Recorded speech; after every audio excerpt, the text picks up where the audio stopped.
Hey guys, welcome back to Silent Thoughts. I'm here with all three of us today.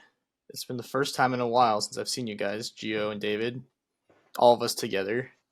David, how are you feeling, man? I haven't seen you in a while. So far, I'm doing good. How about you?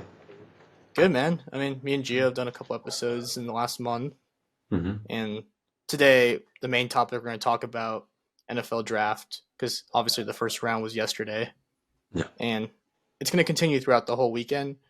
But the first round is where all the juicy picks get out. Like you'll see the first pick, second pick, third pick, etc. But yeah, were any of you guys surprised, or David, were you surprised by the Chargers pick in general? Um. No. Look, I trust Jim Harbaugh, and Jim Harbaugh we gotta trust. So he knows what he's doing. Their number five pick was Joe Alt from Notre Dame, 6'7", 322 pounds. He's a big guy. I know you saw their Chargers Instagram page when they showed the picture of him. He's a big boy. That's what they say right The there. man child. Yeah. He's gonna provide a lot of protection for Justin Herbert. You were saying yesterday when we were talking about it. So that's what they need for Yeah. Justin Herbert. They gotta protect him. What about receiver? They traded Keenan Allen away to the Bears, who Caleb Williams now has because he's their number one pick now. So like, what are the Chargers going to do now at receiving core? Do you know? I don't know what they're gonna do, but I'm sure they're gonna find someone in the draft pick. As I mentioned, Jim Harbaugh, we trust. We gotta trust him. He knows more than the owners and the other people that work for the team. Um, Plus, Okay. To me, Gio, it looks like the situation is that Chargers are going to go wide receiver second round. Look, it looked like a very tough decision to make on this fifth pick. I would have preferred. I would have thought they would have gone wide receiver. If the situation is, after trading Keenan Allen, letting Mikey Williams go to the Jets, it was who is Herbert going to throw the ball to now? Quentin Johnston, we saw him drop passes. We saw he didn't play the best. What his anticipation or the anticipation of what he's going to be able to play was going to be set at. So we kind of had a struggle at the looks. Now it looks like Jim Harbaugh's trusting him to at least be a wide receiver one for the season, maybe a wide receiver two, depending if they get a wide receiver in the second round. Now it's leading them to one, how many wide receivers exactly are left still on the board after this first round? And by how many, I mean obviously there's an abundance of wide receivers. It's how many, good ones. how many great ones, not good ones. They're all good. How many great ones that would establish themselves as a number one wide receiver, or even a really great competitive number two, because that's what you're looking at as Johnson. If you can't trust him to be a number one, you're having two competitive number twos. The one off the top of my head there's three that come off the top of my head that would be possible one, strong two, is Adonai Mitchell from Texas. He didn't go off the board. Um, Keon Coleman from Florida State, high versatility, wins a lot of 50 balls. He could run after the catch. He's very good. Again, like I said, John, in our episode, a player that was highly rated in college, kind of dropped down in after college during the combine and everything, but he's still in the right areas. I thought, and I think a lot of people thought he was gonna be a late first, early second round draft, so we might see that. Or the other one is Lad McConkey, the wide receiver from Georgia, and knowing how that Georgia team was, and his last season with Carson Becker, but prior to that he had Stenson Bennett. Um, so he's had these quarterbacks. Who are they going to pick? What is going to go with them? I don't know, but that looks like the option they're going. I would have preferred though, at least myself, if I was a Charger fan, you go. Malik Neighbors has a great wide receiver. Him, you would have guaranteed a wide receiver one, and then the second round, because there's so many offensive tackles. That's the thing. There's so many offensive tackles. You could have got one in the second round. Maybe trade up to the first to get another one if you wanted an all time one. I understood you took the best one that was there, but I don't know. In this situation, I thought they would have gone wide receiver, and it screws over Tennessee because I think in everyone's mock draft, I think there was a big consensus that Joe Alt was going to Tennessee, Yeah. and I think Tennessee also had that there. Was Michael Penix Jr. any shocking news to you guys? Because I saw backlash on Kirk Cousins now, like because they just traded for Kirk Cousins, and now they just draft a quarterback. And They you didn't think trade they for would Kirk. get, or I mean, not trade. I'm sorry, sign Kirk Cousins in free Already signed, agency. yeah. But yeah, like why would you sign someone and then draft a quarterback? Like, because Kirk Cousins isn't that old. I mean, sure, he's in his early 30s, but like it's not worthy to get a quarterback. You got to get help for Kirk Cousins. You got to draft receivers. Like maybe defense. I think we were talking more defensive actually. Yeah, For the defense was their Falcons problem. pick. Defense was Yeah, their problem. They should have got help on the defense. They should have got a edge that, like, whether or not, it doesn't matter whether or not I got the right pick on the edge or even the right player or even the right position. Their need was defense, whether it was the edge, the line, or the corners, and they didn't even get anything on that side. So now the best edges, the top, even top four edges are all gone. They're all gone. Now you're looking to get a top five corner if they drop down to you. So Cooper DeJean, he's the next available one. Um, off the top of my head, that's the next available one off the top of my head. That I think he's gonna go very early in the second round. So Atlanta, I look the, before David. Sorry, let John David let you guys say what you can say. But on that pick shocked me completely. I'm seeing on my timeline on Twitter that there's a bunch of Atlanta fans that are mad. Understandable because it's completely ridiculous. The one, it's the position they choose to pick. But then if you're Atlanta fan, you're gonna go, okay, fine. You're gonna take a quarterback, whatever. We're not changing your mind on that. The quarterback that they pick, Michael Penix Jr. is 24 years old, just coming out of college. He's very injury prone, which every year he had some sort of injury, whether it was season ending or just a complete problem throughout the entirety of that season. And now you pick him that's 24 years old.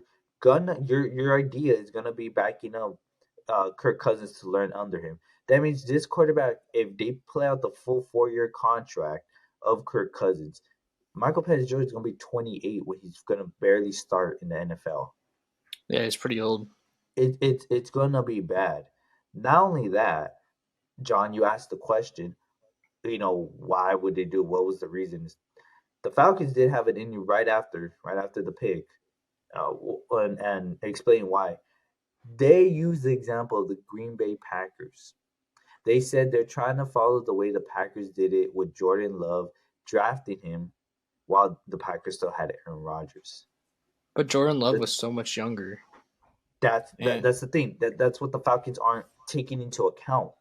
Jordan Love was much younger, so he was able to sit back and develop because of the youth. He didn't have to sit back and develop 4 years. Yeah, it took him, I believe, 2, 3 years. Sure, but he was young. So by the time he was ready, that's That's NFL quarterback age ready.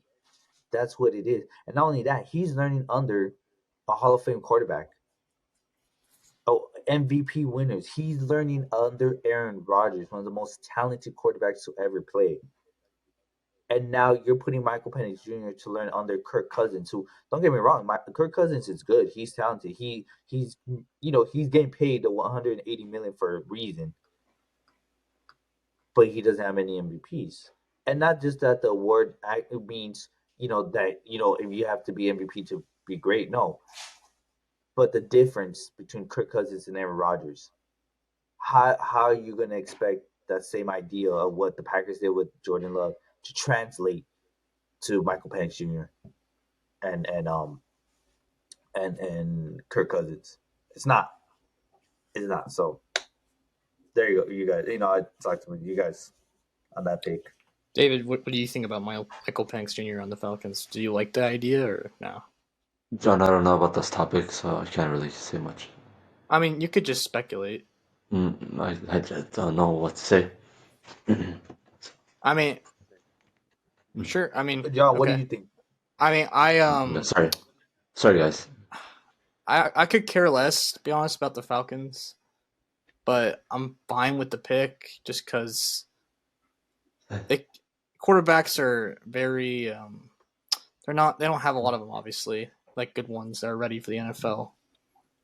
And if you can get one, like say Kirk Cousins gets hurt, you got to throw Michael Penix Jr. right in there right away, and you'll have a somewhat good backup to start for him. So we'll see what happens there.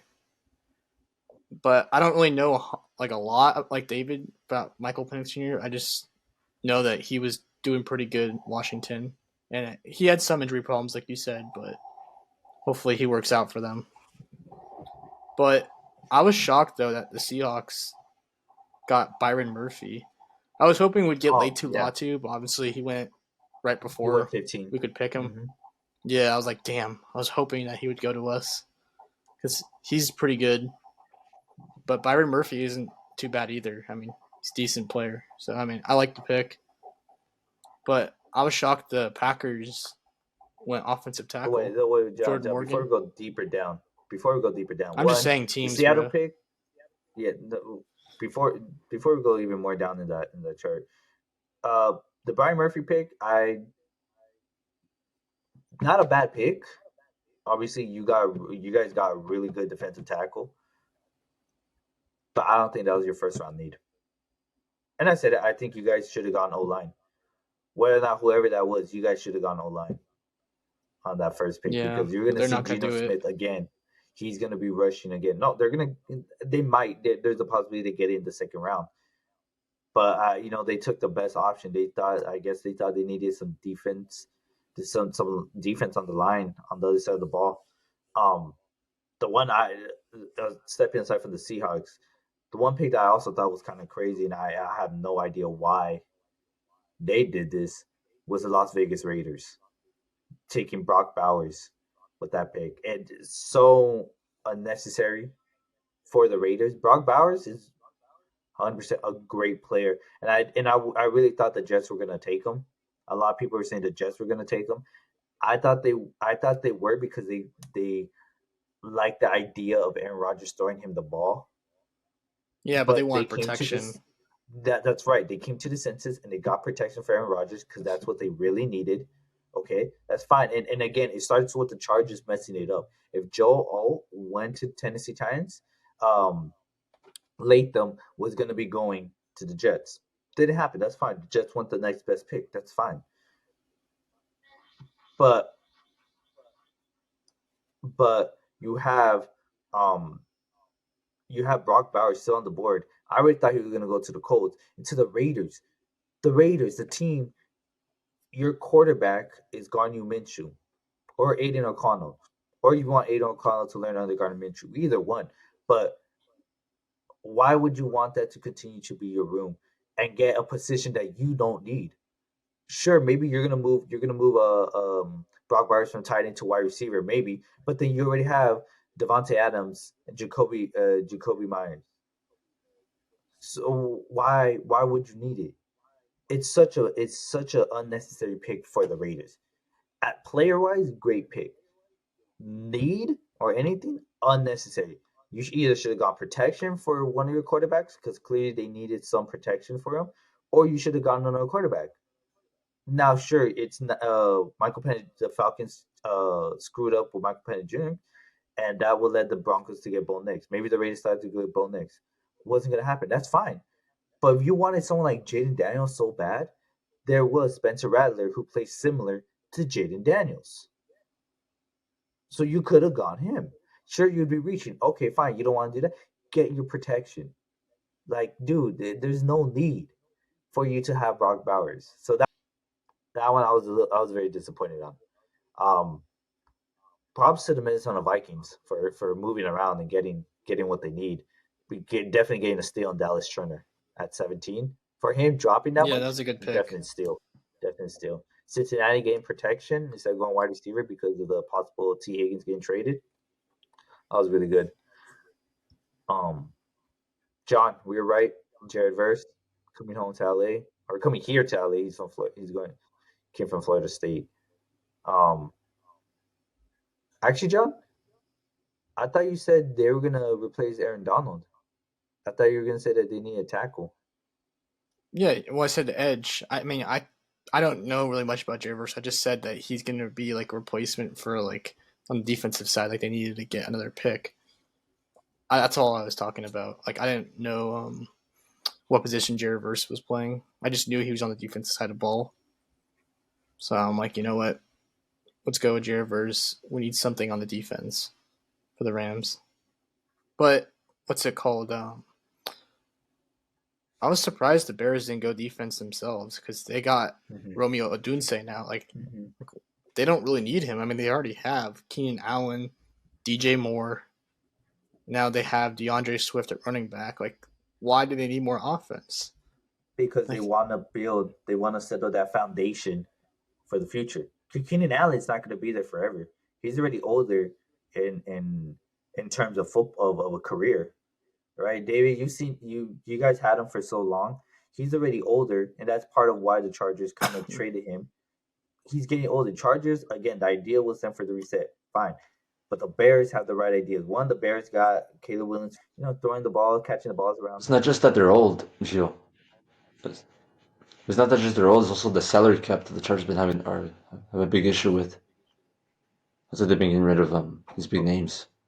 Austin Eckler, too. Yeah, but what worked out was one, the salary cap and the age. Because it was salary cap and they're still young, they would have either kept Eckler if he was still producing like he was, or Keenan Allen. It was going to be one or the other. But the age played a factor of both of them leaving, both of them being able to leave. Oh, yeah. But for the Bears situation, John, David, this is what it is. This is how I saw it. Not going defense because you feel like you had just enough defense right now to contain other teams, but you want to go high power offense because you're getting Caleb Williams what Justin Fields wasn't getting. You're getting him weapons. So now what John, what the idea is, you have Keenan Allen, DJ Moore, For the Chargers? DJ Moore. So you Keenan Allen, DJ Moore, and now you got Roma Dunze as your third wide receiver, which you have Cole Kmet and Swift, right? That's what it is. The idea is for Roma Dunze to stay the third string for now and learn under Keenan Allen. Keenan Allen is going to be one to show Roma Dunze how to be a great wide receiver. And so they eventually, when Keenan Allen's either going to move on or retired or whatever the situation is, Roma Dunze or either DJ Moore moves up to the 1, Roma Dunze moves to the 2, or Roma Dunze just jumps over to that 1. And they're going to have a foundation already and a chemistry between Caleb Williams and Roma Dunze. So what they do, they got a pair. They got a package to keep the offense continuing to go for the Bears. So that's why they went. Well, I see the Bears.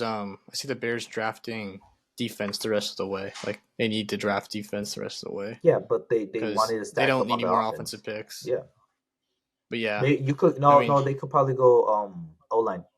Maybe they could go. Yeah, I was gonna say O line's the only thing they can do for offense, but defense you need to go most of their picks. You need that secondary. You need that linebacker back to secondary for them. For Steelers, I was not disappointed.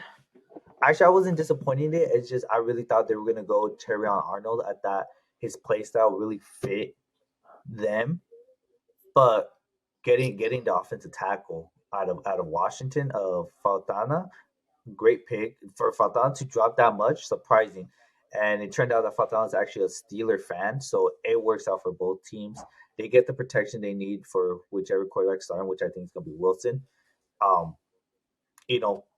Fine pick. I just really thought they were going to go corner on this one, but now they're going to try to get whatever corners left. As I'm saying, as a great corner. Is there any other picks besides the Packers that you're kind of surprised by? Lions, not the position because I said they were going to go corner and I said they were going to go Cooper DeJong, but they got literally the second best option that was there, and they got Terrion Arnold, hard player. I think he's going to fit perfectly with the Lions. They needed that position upgraded so much, and it worked really great. I think it worked really great for them. So that was a great trade up for the Packers. So look, this is my thing about the Packers on this pick. The position and the player isn't bad. Jordan Morgan's actually really solid tackle, really good tackle. It's good to have the youth and the mobility in there to protect Jordan Love. No problem at all. Yeah. My thing was, I think they should have gone corner first and then go offensive line second round, because our second round pick isn't that far down. It's really not. We're I think we're like the 6th pick in the second round. So because of that, I thought, you know what?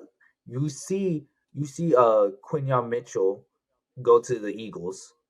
You see Terrion Arnold get taken right in front of you, which I think that's what the Packers thought they're gonna have open, but Dallas came in. Get taken right in front of you. So now you have two off the bat. You have two options. You have Nate Wiggins, who I thought they were gonna take, or they have Cooper DeJean, which I wouldn't be mad about. Or even a third one, if you even want to, Kool-Aid McKinstry. But instead, they go, yes, a position that we need, yes. But you go for a player that, in my opinion, would have been there in the second round. And I think there would have been other solid options. If you look at the grade, other better options. But Jordan Morgan isn't bad at all either. So I'm all right with this pick. I'm not mad, but I'm not ecstatic. Because, again, I thought they would have gone cornerback first. Then go tackle. I remember my Bucks pick didn't work out because I had Michael Penix Jr. going 26 to them. I remember as a joke, but obviously they go center to help protect Baker Mayfield, which is a good pick. And then you see obviously the Chiefs trade up for Xavier Worthy, which they would have gotten. I think they could have gotten even staying at that position, but props to them. That and the Bills lost their first round, which they just got more picks later on. Yeah, they're getting more. They're just trying to build more picks. It did look bad in the moment. Like you're trading down the picks, and you're trading down, and you're like, damn, who are you gonna get next? And then you trade out of the first round, and you're like, okay, obviously they're getting a lot of picks, but dude, you could have got a first round type of player that you're losing out on, and clearly they did. They lost out two, but yeah. The Bills, who knows what's really going on there. As for the Bucks pick, I thought they were going to go guard. Obviously, they go center. Still O-line. The Kansas City Chiefs, look, in my opinion, since last year, it was almost set that Xavier Worthy was going to go to Kansas City Chiefs because of how he plays. It was like it was almost perfect for them. Now, the reason why I say almost, because it didn't really seem like it, because it really felt like he was a top 5 pick. Aside from the necessary needs and everything going on, if it was just wide receiver and Malik Neighbors and Roman Duzin didn't really have the season they had, Xavier Worthy was consistent at this level, I think he would have gone top 5. He was going to be gone from the Chiefs. But because of everything, how it played out, it was starting to become, he's a Chiefs player. The way he's built, the speed, the way they know how to use speed, especially with Tyreek Hill, he's going to be great. So for them to trade up for him, I didn't think they needed to trade up a couple spots for him, but they did what they did, and I think he's going to fit. I think he's going to fit really great, especially now that the Chiefs have Hollywood Brown. They have him with speed, and now you also have Travis Kelce. So it's going to be great. At the Chiefs, again, damn, another weapon just to go to another Super Bowl possible. Yeah. We'll talk about that later episodes when the schedule releases. Mm-hmm. We'll have more predictions. Yeah. But Cowboys? Anything else besides the Cowboys? Cowboys going to tackle. I'm glad they, didn't go. Not being a Cowboys fan, but I'm looking at it. I felt like they were gonna try to jump to get a running back, because as we saw, John and David, no running backs were taken in this first round. I thought they were gonna be like, oh, let's go for a running back. Best options there, Jonathan Brooks from Texas. He stays in the state. No, instead um they went tackle, offensive tackle. Tyler Guyton played 2 years at TCU, went to Oklahoma, finished it off. Now he's coming back to the state of Texas where he's from. Um, Baltimore Ravens getting Nate Wiggins. I really thought they were gonna go O line, but Nate Wiggins, great player. Um, all I say is I think he's gonna fit in good, especially they have Kyle Hamilton there, so it's gonna be really strong. Yeah. John, last two picks that were kind of surprising to me. And actually no, there's three. I'm gonna bring up another team, and then that'll be my side. You guys have anything else? You guys jump in. San Francisco 49ers going Ricky Parcell, wide receiver out of Florida. He played 3 years. I think it's 2 years at Arizona State before transferring to Florida. One, in my opinion, at this moment that the pick was made, again, there was other wide receivers. Maybe they're trying to replace Brandon Ayuk because he's going to be a free agent soon. There's a lot of talks next year. Maybe there's a lot of talks that either the Niners are willing to trade Deebo Samuels instead of Ayuk, that they're willing to trade both of them. Who knows what it is? But the thing is, Ricky Parcell was taken again. I believe there was other wide receivers that would have played better, or not played better, just overall they're better players. But Ricky Parcell is getting a lot of praise for being a hard worker. He's willing to block. I mean, Bill Belichick said it yesterday. He's a player willing to do what he can to get on the field, whether that's blocking, catching. They say, he's a pretty solid player. Brian Ayuk really liked the pick too himself. So maybe this is a sleeper that a lot of people didn't see coming. There's obviously a lot of other higher rated options. I just think this one's crazy. For a first round, I think this one's crazy. You could have easily got him in the second round.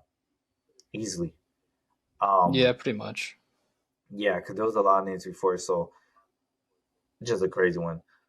Next one, Panthers going from the 33rd to the 32nd because they really wanted their guy. And it's funny. Xavier Legit, the one that they got, he kind of said during his pro day at South Carolina that he would hope or wish that the Panthers take him because it makes it easier for his family to go see him play since they're from South Carolina. And sure enough, the Carolina Panthers come in and get him with that last pick of the first round. And I really thought he was going to go to the first, end up somewhere in the first. That's needed help for Bryce Young. Now they have Deontay Johnson. Yeah. I really think he's really just going to be slotted in as the wide receiver 2. You have Adam Thielen going to play wide receiver 3, and then Jonathan Mingo, who has 4. So now you have veteran help, but now you're starting with the young to get and make a connection between Bryce and Xavier. So I think it's a really good pick. Carolina, honestly, depending on what the Bills were going to go, you could have possibly waited and get them today with that first pick, but it is what it is, and I don't think it's a bad pick.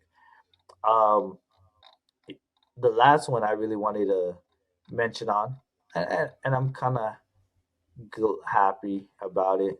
Why I am happy about it was just gotta get the number 50 Indiana Colts going to Latu UCLA. Yes, I'm a UCLA fan.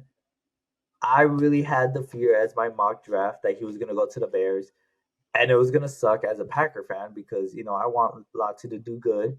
I wanna, I wish him to do the best, and it's gonna suck if he ended up going to the Bears, and I was gonna have to be like, damn, like I don't want him to do good, but I do want him to do good. I just don't want the Bears to do good. I'm glad now he's on the Colts, different conference.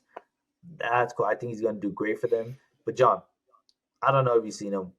A lot of people thought he was the best defender in this draft. I thought he was gonna be second. Dallas Turner was on there. It's all the same, and a lot because of Latu's injury history. But I think he's a really great pick. Really strong. He's gonna rush a lot. But can you believe that a lot of Colts fans were mad at this pick? I don't know for what, but a lot of Colts fans are just mad at this pick. And Well, the Colts just don't know what Latu is. Like they probably like didn't watch him play because he's obviously one of the best defensive players in the draft. So I yeah, mean, that's what I'm saying. But it's like it's just surprising to me that a lot of Colts fans are mad about this pick. And it's like, dude, that means you didn't see him play. That means you didn't see a lot of things. Maybe they wanted Dallas Turner, understandable, completely understandable. But to get mad about this one, I don't get it. But I'm hyped. I thought about getting a Lottie jersey wherever he's going, but as a Packer fan, I really just can't get another team's jersey. But I'm hyped for them. But yeah, there's a bunch of other picks, a bunch of other changes. Um, I think Saints really got a steal with getting Fuaga, the offensive tackle, and that was really a steal. So good for them. They got protection for their car. yeah, I Um, but other than that, yeah, I mean, think everyone got what they wanted in the first draft for the most part. I mean, or we'll see whatever what you had to happens later move on. around to. Tonight it continues so for the second round and third Yeah. round. So we'll see what happens then. But now, as we're moving on, we're going to talk about some NBA playoffs. Okay, David, I was watching the Laker game last night. They were up by 20. Or Me not too. 20, like 15. Wait, no, that was game two. Yeah, that was game 2. So they were up by like 10 or 15 last night. And they literally just Mm-hmm. wet the bed with the bench. Like as soon as like LeBron got gassed, they're just the Nuggets went off, man. Like they could not stop Aaron Gordon from getting offensive rebounds. Like he literally would tip in every shot that wouldn't go in. Like it felt like he was just they're just so much taller than the Lakers. Like Anthony Davis is the only big guy, but Lakers need like a Dwight Howard back to like contend with the Nuggets. Like, do you remember? That's when they beat the Nuggets in the I think it was the bubble. They beat them and they had Dwight Howard, they had JaVale McGee, they had all these big dudes that could contend Yeah. with Jokic and whatever they threw at them. So like it was giving them problems back then, but obviously the Lakers, they're just not good enough, bro. Like they're gonna get swept straight up. That's how I feel. And being a Laker fan, it sucks. I mean, they just need to trade LeBron, Anthony Davis. We need to start the hell over, and it's just Doesn't LeBron's contract expired and I don't this know. I year? I, I know So Anthony you can't Davis really is trade him. extended. I think it does. Anthony Davis is Anthony Davis, I don't know, but I think LeBron's is over do not after this resign him, season. please, because we Unless don't need him. Well, I mean, they could use him, but like they're not going to go anywhere. They're not going to beat the Nuggets again. Like they're just going to get swept next year if they play him again. So like this is LeBron's tallest task. I feel like in his later Real quick, NBA guys, career. just before we move on What? from it, just before we move on, um, LeBron has a player option for next year, I believe, but he is a free agent in 2 years. So okay, yeah. 2025 to 2026 season, he will be a free agent. So he's got one more year. Okay. Yeah, I believe it's a player option. All right, but yeah, He'll stay one more Okay. year. All right. Oh, yeah. Thanks for Yeah, clarifying that. so but maybe trade Mhm. him. Like let him play next year. Like he's gonna probably opt in and then trade him in the free agents. I mean, in the trade deadline, and see what you can get for him. it really depends. Again, Bronny, like Ain't we going use, nowhere. at least myself, I use the thing that LeBron said he would like to really play with Bronny, and it really came to the idea that wherever Bronny goes, LeBron will want to go, and Bronny said that he put his name in the NFL draft this year, but also with the possibility of just going back to college. He has not to my knowledge, he hasn't said anything yet about if he's gonna drop out and go to college. So as of right now, if he does get drafted, LeBron probably, Lakers, like if in your guys' scenario, they want to get traded, trade him to where Bronny's going, get players, draft picks, whatever you guys need or want, to replace that. Bron gets to play with Bronny, wherever that is, and so be it. Yes, we're not really gonna be talking about Bronny, but yes, Bronny, in my opinion, I don't think he's ready for the NBA. But if he does get drafted, he's gonna be in the second round, unless a team really reaches for him in the second half of the first. But I don't think so. But Well, I think Bronny's not going to even make it through the draft. Like, no one's going to draft him after his crap season he just had. I know he had health issues, but like no one's going to want someone who only scored like 5 points a game. Like, sorry, like that's just not good enough for NBA stats. He needs to stay another year in college and work on his shot. Like he literally isn't doing good enough. Like needs to go. I mean, if he could stay at USC, that'd be awesome. But like, obviously, he doesn't want to be there. It seems like so. Maybe he'll go to Ohio State and try to start. Maybe he'll try to transfer there because that's where LeBron wants him to go. Possibly, Probably Duke or North Carolina. he's not going to get playing time there. That's the thing. He would. Duke's already No, one of the best teams. Oh no, Kentucky. It's Kentucky that's cleared out. Yeah, you don't want to go to Duke. You're not going to get any playing time. He's just going to be a bench He'll warmer. probably go to Kentucky just because they need players. Maybe Kentucky, but Duke, hell no. And he'll get playing minutes. Because that's what he needs. He needs like a blue blood, but that can be like where he gets playing time. So like that way he can show off his status. But yeah, I mean, like I said, David, Lakers are screwed. I don't know where they're going in the future. They kind of been stagnant as first round, second round status. I know they made the Western Conference Finals last year, but I don't see them making it back there. I think it's what they made it because And they they got won the hot at Warriors the end. team, I think that's what helped by the them. way, last year. But they got So swept by that the. helped them out. Mhm. Yeah. So after last night's game, disappointed D'Angelo Russell 0 points. His worst playing performance Mhm. so far. I mean, game one we thought it was very tough, and he had 13 points in Yeah. game one, and game two he turned it up. John, in our predictions, I said I thought Lakers were gonna win game three, but that was gonna be it. I was wrong, but you're seeing that the Lakers in all three games they have some sort of lead. Mm-hmm. Can't hold on to it. By halftime, game one, Lakers had a 3-point lead. And halftime by game two, they had I believe it was like a 12-point lead. They had a 12-point lead. Yes, at halftime as well. So they're just unable to keep it going the second half. One, the Denver Nuggets are beasts.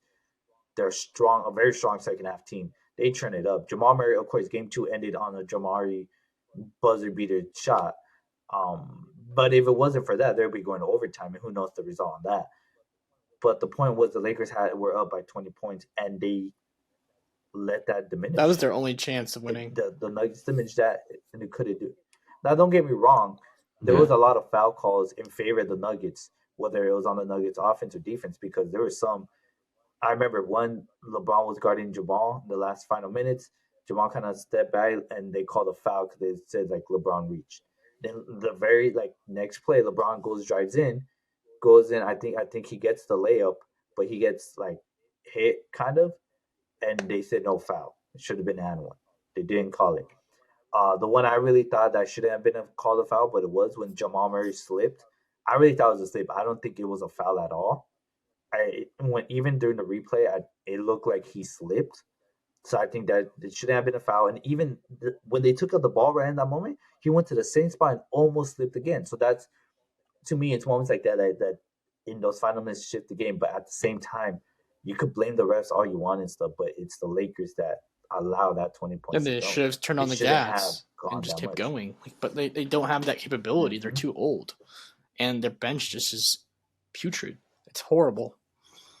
Like, D'Angelo Russell was supposed to be one of the best bench players on the team. Or, not bench, but, honestly, their guard. Their starting guard. But, he's not something special. He has one or two great games, and then he doesn't show up for 10 games. That's what it feels like. I just don't know. The Lakers, like I said, their future is just, it's not looking good. But do you guys have any other thoughts on the Laker-Nuggets series? No. You know what isn't looking good? Oh, sorry. Go, David. I was going to say that one I'm not surprised. I never had the Lakers beating the Nuggets. You mentioned it, the Nuggets they're the better team. I wouldn't be surprised if they win again the championship. after they lose this series, what do you guys think about Darvin Ham? I don't think he's going to continue, or I think probably he's not, Get out of because here. or that would be ideal. That would be the Mhm. ideal way that he gets Yeah. fired. But who knows what the Lakers, they could for some reason keep him another year. But I think ideally you would want to move on and try to find somewhere. And especially what John is kind of mentioning of restarting fresh. If you're gonna restart fresh, you're gonna need a new coach to implement his ways and a new team.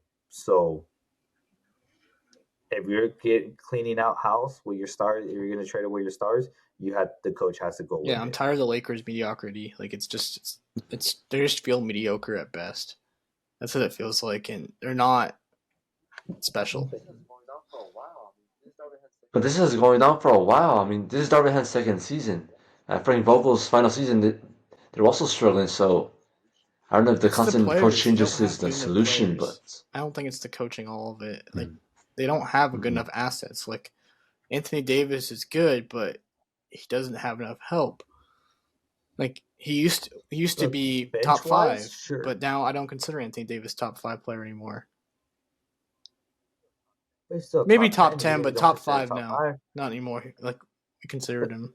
there's even games where he's ball out. Look, yes, the Lakers don't have the strongest bench, but you have Rui Hachimura, which again inconsistent, but when he's on fire, he's on fire. You can't deny it. You could blame Darvin Ham for playing Tyron Prince for so much for so many times. Gabe Vincent, who Spencer hasn't really Dinwiddie done sucks. anything. Yeah, Spencer Dinwiddie is so much better in the Nets. Gabe Vincent, like I mentioned, he played so great last season in the Miami Heat. So it's really the bench and who Darvin Ham is playing and giving most minutes to. It's a lot. Again, back to the coaching as well. Yes, maybe you don't have the players, but come on, you got these coach them play a way where they play a role where if you don't need them to score, make them get rebounds, make them fight for the ball, get assists. If you need your starters to score, and every time you switch players, you keep at least one or two starters on, and they're going to be scoring during that break. These other players need to do the roles. That's the truth. Yeah. Well, we'll see what happens. No, well, I'm gonna say, John, what's looking very bad is your pick that the Suns are going to sweep the Timberwolves. They look strong. I, I have no idea what you're thinking. I have no idea. That was a terrible pick. That was terrible. Like maybe if you argued someone's gonna win the series, but like 6, 7, okay, fine. That's you could argue that. That's I was fine. picking with my heart. But to sweep, nah, John, come on, dude. The Timberwolves they're cleaning up the boards. They're looking so much better, rotating and playing. The shooting is better. They shouldn't be. I think the Like Suns are a sure, better the team Suns. overall. They have How more star talent. but that doesn't matter if it doesn't translate if they don't work together as a team. Look, you see Devin Book. You saw the shooting in It's like game this. 2. They combined for 18 threes taken, and they only scored, I believe, 6. Well, They each only had scored 6 shots each that it game. happens. They All go three of cold. them. But then you're talking about star power that should win them. Then they shouldn't go cold. Yeah, I know they do go cold, but in your explanation, it's like they shouldn't. shouldn't, but it happens. But okay, so then in your way, how are they gonna win? Because the Suns are playing small ball. Yeah, they were playing like what the Clippers The did Suns like a are while ago when they had Kawhi, PG, and like they didn't have Zubac. I don't think playing at the time. I think no, I'm sorry, it wasn't They did. Kawhi. It was Chris Paul, Blake Griffin, and then it was like I'm trying to remember all the players, but no, the Clippers didn't play small ball. or am I thinking of the because Warriors? I'm they thinking of the had Warriors. I position think. they needed. I think I'm thinking of the Warriors because the Warriors didn't really have a big guy because they had Draymond, Clay, Steph, and it was Andre Iguodala at the center position. No, they also had Kevin Looney. But he didn't They start had him McGee though. at that JaVale time. McGee. They had Sasa I think Pachulia. They didn't usually start him though. They had all these. They have Barbosa. They had centers. But John, the point is, the way the Suns have played, and at least in game 2, I'll keep it in game 2. It had Devin Booker, Grayson Allen, Bradley Beal, Kevin Durant, yes, the height of a center, but does not play as a power forward or a center, right? He's a small forward. He's a winger, and then you have Nurkic being the lone center. How are you going to expect them to get the rebounds over Karl They Anthony gotta make Towns shots. and Gobert, and then but they have McDaniels. They have McDaniels, who's a great defender, who's marking I'm them. expecting a win tonight for the Suns. I don't think so. I think I said Timberwolves. Timberwolves were gonna win in 6, and Suns were gonna win game 3 and 5. But after looking today, that's so tough. I have it going to 7 games now after them losing 2. But 7 game. Oh, after saying I see they're the gonna Suns sweep. winning in 7. That diabolical. That's really diabolical. But look, the only way the Suns actually were competitive was when Karl Anthony Towns was in foul trouble and had to sit out in the first half of the game 2. Other than that, wow. Yeah. What no, about the Suns? what's it called? The Knicks and the Sixers. Like you saw that The series. Like 76ers? that was kind of a crazy series. All right, they're 2-1. They're 2-1 now after 76ers won yesterday. And B went off last night. Yeah, so to me, I think the Knicks are gonna win it still. I know prior I predicted Miami Heat was gonna play the Knicks, but obviously that didn't work out. So the Knicks, going off what's going on now, Knicks in 76, I think Knicks are gonna win in game 6. I think Knicks win game 4 and 6, so 76ers are gonna get game 5. Look, Knicks look so much better in game 1, so much dominant. Yes, 76 that Tyrese Maxey. They have Joel Embiid, of course. They have Tobias Harris. Nick Batum's playing they're playing their role positions. They have Kyle Lowry. Yes, they have all these players, but it's just the Knicks are just high scoring, hard working team. They're just gritty. And you could argue in the second game, should have been so many fouls in favor of 76ers that the Knicks never got that 3 off to take the lead in the final seconds. You could argue that, because that day was so many bad calls. That was the day of Lakers game 2. This is the next game 2. A lot of fouls. Referees weren't the best. But the Knicks are a gritty team. You have Brunson, who's a baller. DiVincenzo has been stepping up a lot. Anunoby, who's been, I wouldn't want to say phenomenal, but he's been playing that power forward role very, very good. Josh Hart just hard working. And then you have Hartenstein starting when you have Robinson coming in off the bench. It's just the team is flowing together really well and putting up front against Joel Embiid. Yeah, they know they're not going to be able to beat Joel Embiid, so they let him do it. But they're stepping up the defense on Harris, Batum, Lowry, on Maxey, Tyrese Maxey. So it's figuring out another way to go around. Now they couldn't do it in game 3. All right, that's fine. You know, not every team's going to be able to sweep. But the Knicks, I think, fighting and hard work, the way they've shown in game 1, 2, and even 3, I think they win in 6. But that's how I think they've been playing. So I think the most intense series going forward, it's probably going to be Clippers Mavericks, most likely, just because they're both so even. Like it feels like it, because dude, game 2. I mean, I knew the Clippers weren't going to win game 2, to be honest, because Kawhi was going to be a little rusty. But it went down to the wire still. Like it was still a close game throughout. Like sure, the Clippers didn't shoot well, but neither did Dallas. Like they seemed bothered. Like Clippers like were on them. Like, but they both teams were tough in the first half when it came to shooting. Yeah, and like I think the Clippers are going to take game 4. I think they're going to lose game 3, to be honest, because I think Dallas is going to come hungry out. It's going to be their first home game of the series. And the Clippers are going to tie it in game 4. So it's going to be 2-2, going back to LA in game 5. Then I see the Clippers winning game 5, losing game 6, and then winning it in 7 games. That's how I see the series turning out. David, have you kept up with the series at all, or no? A little bit. As you're right, it's the most intense and probably for me the best series right now going on. I do see Dallas winning though, Gio. I'm sorry. okay. How many That's games, fine. David? Don't have to say sorry. I Either game 6 or 7. I think it's going I to. hope it goes to It's 7. just they're both so close, like matched up. Like Hmm. they're pretty even in my sense. If James Harden's gonna be the difference maker, in my opinion, if he goes off, Hmm. the Clippers can win this earlier. Like I think they could win it in 6 games if James Harden goes off, but it's gonna take it to 7 games if James Harden just plays inconsistently and Kawhi is a little rusty still. So we'll see what happens.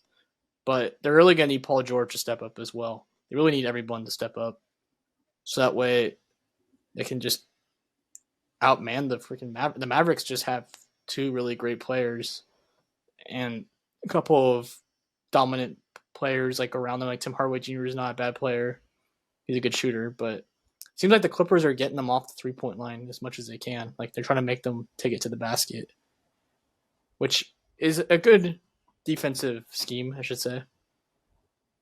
But Gio, do you still believe the Clippers are going to win it in 6? I'm still sticking to my 6 pick. I think Clippers win game 3, Mavs win game 4. Clippers ended with 5-6. Now, I understand and I know I could be wrong on that, and they could go to game 7. It could be either one. Very entertaining. I, as a Clipper fan, yes, I'm disappointed that they didn't lose, that they didn't win game 2. Like always, like you want your team to win. It's true. But the game itself, I truly enjoyed it. And what game 2 represented to me was how tight this series is. It's good. It's literally, John, like you said, you're correct. It's literally the most even. They're the same. Exactly. They're the same in that they cancel out, they cover each other in the opposites what they do. It's gonna be really close. I didn't Game 1, Clippers won by, they had a big lead. That was up by 29 at one point. To me, that game didn't represent how the series was going to be. Game 2 represent how more the series is going to be. Whether the Clippers won it or lost it, that's how I see how the series be, and it's going to be like that at all times. John, you're right. The difference makers for the Clippers in order to win will be James Harden. The reason why I say this, look, yeah, Paul George, who agreed should be going a lot more, but he's doing all right. Kawhi Leonard coming back, so we should expect a very, very good games, like very high. Oh, I don't want to say high. Just I can't think of the word. I can't think of the word, but a lot of responsibility on him to score a lot, rebound a lot, assist a lot, do play make, do everything a lot. We're gonna expect quite a lot. Paul George to help him. But James Harden, we're seeing a lot. He's the one driving in the ball a lot, trying to get contact. Once in a while, he'll be outside the arc, shooting the three. What the Clippers need, like you're saying, John, is James Harden because he's the third factor. He's what the Clippers made that big trade for in the middle of the season. He's what a lot of Clipper fans, other Clipper fans, not myself, think that they're going to win the championship because of James Harden coming in and adding another star to the team. James Harden needs to be that factor to prove it. If he's not that factor, it's not proving anything. And like I said, I didn't like the James Harden trade because we lost defense, and we're seeing right now that we need defense. And I said when our in the playoffs, when our offense isn't playing, our defense isn't going to be enough to stop any team. We're not going to win. And it showed our defense just wasn't enough in game 2 to stop Luka, to stop Kyrie, to stop these other players. Even PJ Washington was doing well around the rim and protecting and even scoring. Defense is not enough because we don't have enough. Now, what I like from game 2, seeing from the Clippers side, is that you had Russell Westbrook playing great defense on who. Most of the time he was on Luka, and I liked it. When he took him out, Luka went off. Luka was scoring more points. When he put him back in, he was a bug. He pested Luka. Make Luka earn those buckets that if he was to score or have to pass it out. I like seeing that. But now you need to the rest of the bench do.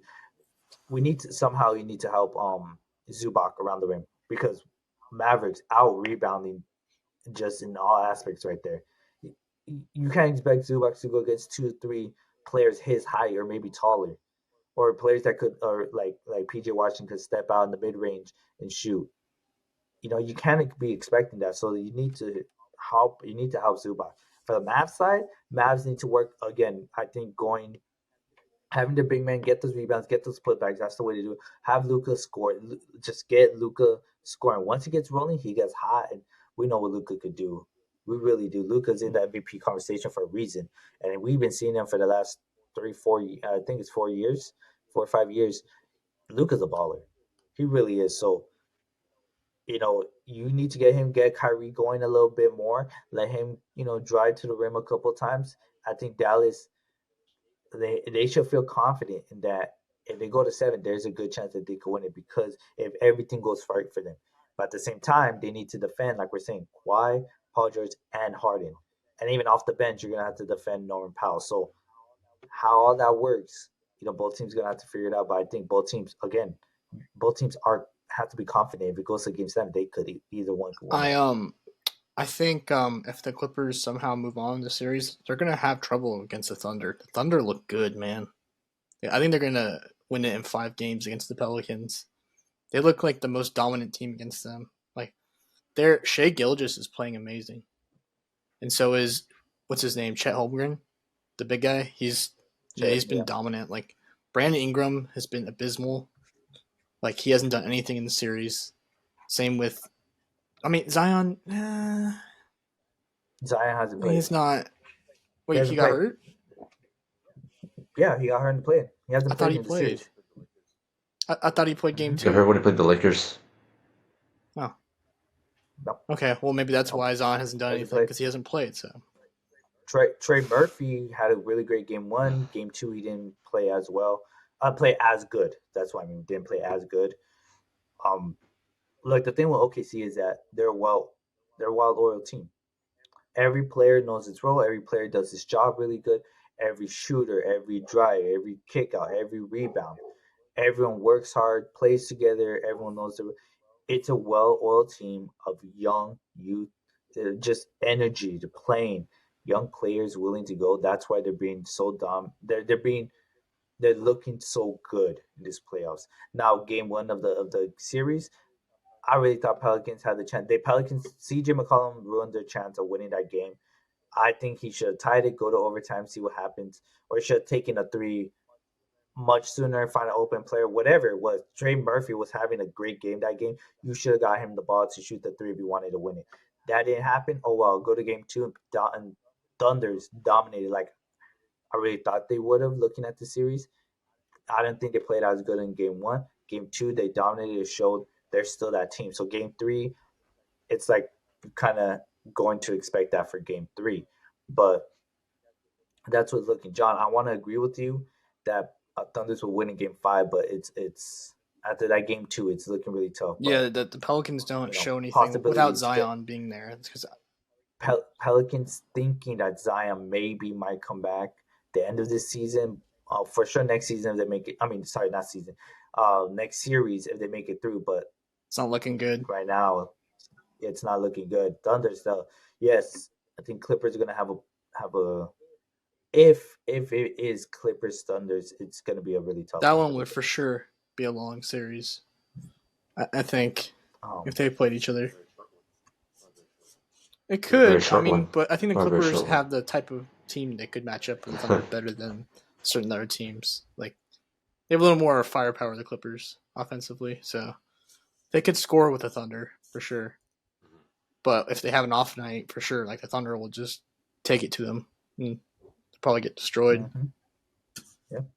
But yeah, I was shocked. John, the Celtics lost to the Heat, like that game 2. Hey, Heat are a gritty team. Heat are a team that fights. They may not be like the best shooting team or have the biggest star powers because obviously they don't have Jimmy Butler right now. So they're working with everyone they have. Bam Adebayo leading them, but working all around. You got to give it to them. Eric Spoelstra knows how to make them fight and stay in the game, get the lead, and continue going on. Because the Celtics, of course, they're looking like they're on their high horse. They're confident. They're like, yeah, we're the number 1 team. This, and that. We could shoot. We could score. We could do all of this. Celtics are punching your face and be like, hey, we're here too. You may beat us, but we're gonna beat you just as much. And just fighting, John. I have Celtics winning in 6 now. Play. I've changed my pick to 6 for Celtics. I think he can get one more now. 6. The way I've seen them play, I think they'll grit out one more win. Yeah. Well, originally I had the Bulls being here and Celtics sweeping the Bulls, so I didn't have a pick for the Heat. I agree. I think it's 6. I think Heat get one more. I don't think it's game 3 that they get. I think it's game 4. That's fair. But yeah, Celtics are just going through on this one. John, the one I want to bring up real quick, just I got the games wrong on who was gonna win which, but the series decided like I thought. The Pacers and the Bucks. I thought Pacers were gonna get game one, Bucks get game two. It became flipped, but I still have Pacers in six. That's fair. I have Pacers in 7 now. That's my pick. Seven. I still have in six. Now you have Siakam. Yeah, but Siakam there with Tyrese Haliburton. I think they're playing very well. They found a way around the Bucks. Of course, the Bucks. Chris Middleton got hurt, so how that's gonna go? How they're gonna move Do you forward. know I if said they have Damian Giannis Lillard. is playing now or no? I didn't watch the series. Giannis. I don't know. No, he didn't play. He's not coming back at No, all? he didn't play. No, they're trying to get him to come back in this series. They said at the end, towards later on. So I'm assuming when they say later on in the series, maybe game 4 or 5, If he comes back, he comes back around I then. still think it's 7 games for Pacers. No matter what. That's fine. I think Pace. Well, He's out? Giannis is out of game 3. Okay, so maybe game 4 That's then. what I'm saying. 4, 5, around there. Mm. Yeah, I think Pacers just look really good. So I can just continue scoring, moving the ball around. I think just now having the shooter out with Chris Middleton, not having Giannis out. Yes, Bucks got game 1, but that game 2, just having Miles Turner and Siakam there, I think it's a lot in the height. Even though the Bucks have height, it's gonna be a lot when it comes to the skills in the height, and then you have Haliburton passing it out. You got all these players going on. I think it's Pacers. Okay. You guys have any other thoughts on the And NBA in playoffs? the last series, Cavaliers Magic.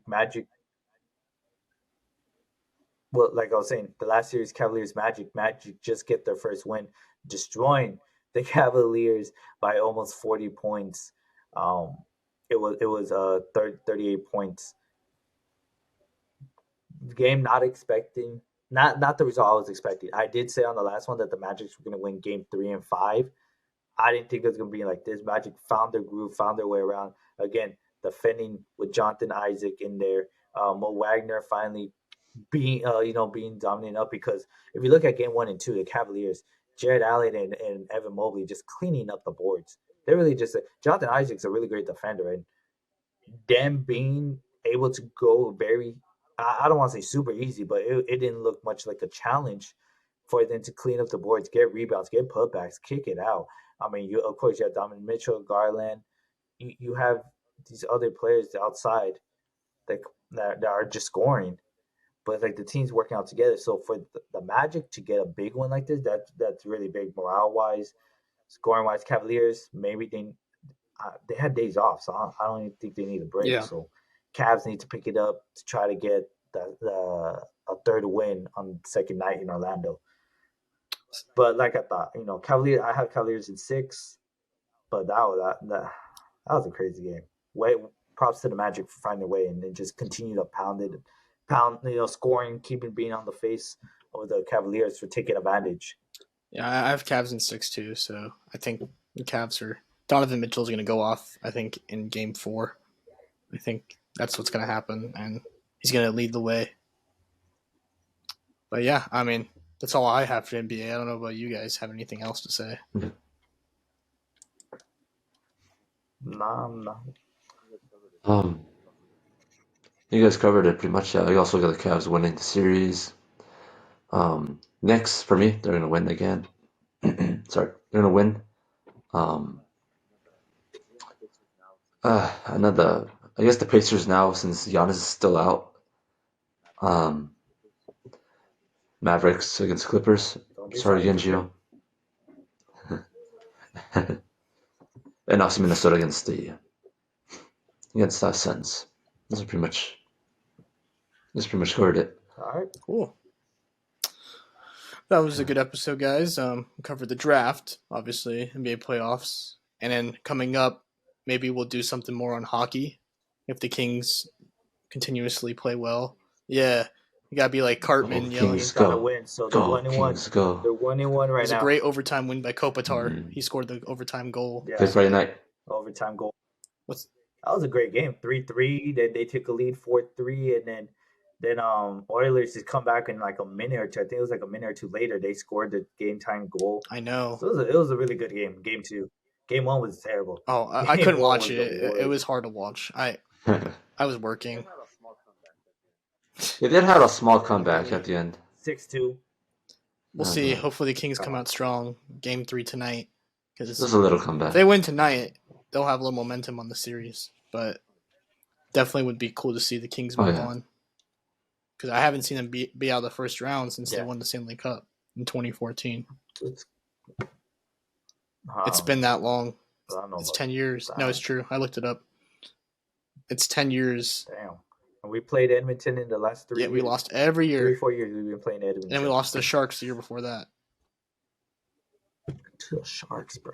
Yeah. Fucking San Jose. Yeah, the Sharks were good then Sharks. in 2015, 2016. Well, Yeah, man. That's it. That's it, you guys. Thanks for joining us here on Sideline Thoughts. We'll catch you guys next week. Thank you, David. Thank you, Gio. We'll see you guys later. It.